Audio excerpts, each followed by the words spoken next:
पार्थाय प्रतिबोधितां भगवता नारायणेन स्वयं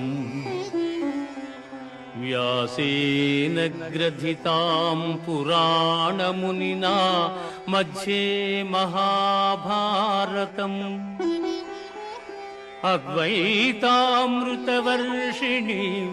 भगवतीम् अष्टादशाध्यायिनीम् अम्बा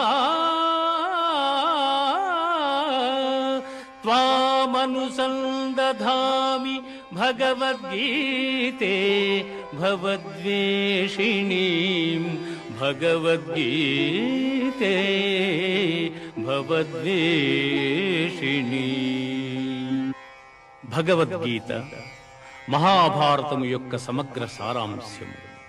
భక్తుడైన అర్జునునకు అనర్చిన ఉపదేశమే గీతా సారాంశము. భారత యుద్ధము జరగరాదని సర్వవిధములా భగవానుడు ప్రయత్నించెను.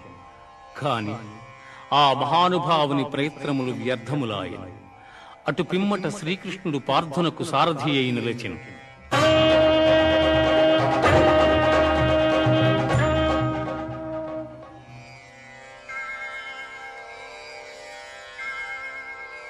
యుద్ధరంగమున అర్జునుని కోరిక మేరకు రథమును నిలిపెను. అర్జునుడు ఉభయ సైన్యములలో గల తండ్రులను, గురువులను, మేనమామలను, సోదరులను, మనుమలను, మిత్రులను చూచి హృదయము ద్రవించి